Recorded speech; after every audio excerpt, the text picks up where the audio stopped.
Hey everybody, welcome back to another episode of Helmets of the World. I'm Mike B, and today we're going to be looking at the Romanian M73 Airborne helmet. So, collectors are really up in debate about what the actual nomenclature of this helmet should be. It came about around 1973 when they totally redesigned their helmets, got away from the old M34 style and the SSH-40 style, and came out with their own design that was patterned off of the M34, the Dutch helmets that they used in World War II and afterwards. And they needed a helmet that would be applicable for their airborne forces, as they were probably one of the most developed and advanced countries in the Eastern Bloc during the time of the Soviet Union. They were under Soviet rule, but kind of more or less one of the more autonomous countries. They were allowed to kind of design their own stuff, and their economy was actually doing quite well in the 60s and 70s, so that's why they could design stuff like this.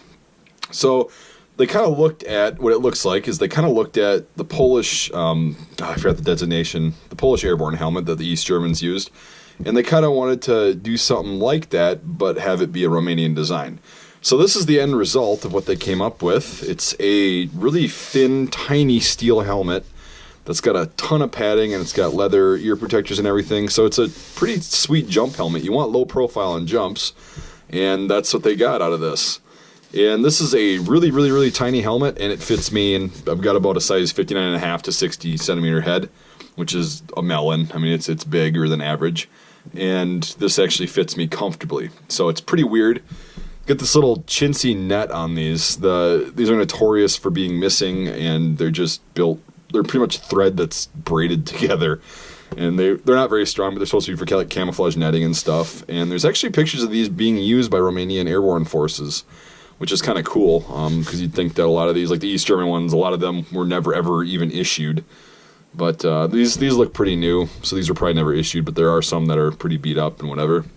So I used to have these in my shop, got them directly from a source in Romania, who is also a military surplus enthusiast, and got a few of these, so I decided to kind of spread the wealth.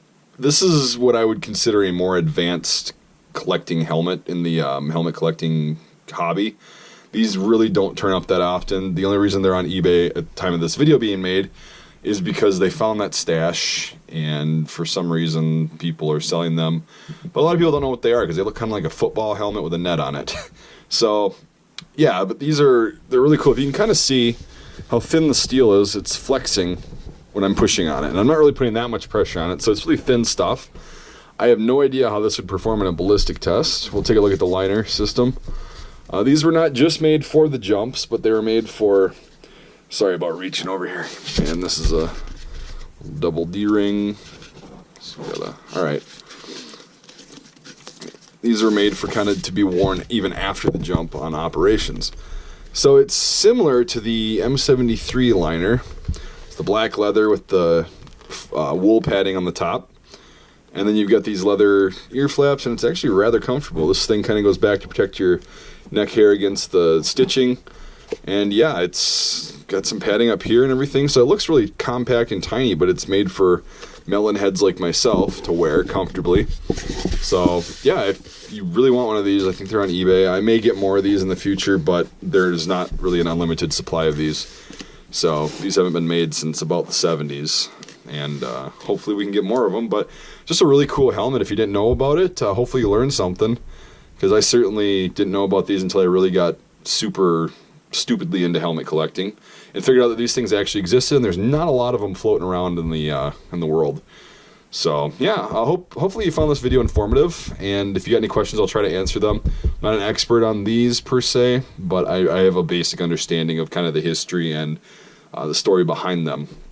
So yeah, if you're new to the channel, if you give this video a thumbs up and subscribe to my channel, that would be awesome. And check out the Helmets of the World series if you like this video in particular. There's plenty of other helmets that I made videos on. Surplus in general is kind of my thing, and then I do firearms once in a while and stuff. But this is what I really love, is the gear. So yeah, and then also in the description there's a link to my Patreon if you consider supporting me on there for even just $1 a month. That'd be really cool. It helps me get cool stuff like this and make videos and do reviews on weird things and kind of show you some cool stuff that the militaries have used around the world. If not, that's totally fine. I just appreciate you watching and everything. And for all my viewers and subscribers, past and present, you guys are awesome. You rock. And I really appreciate you guys watching my videos. So we'll see you next time, everyone. Thanks for watching.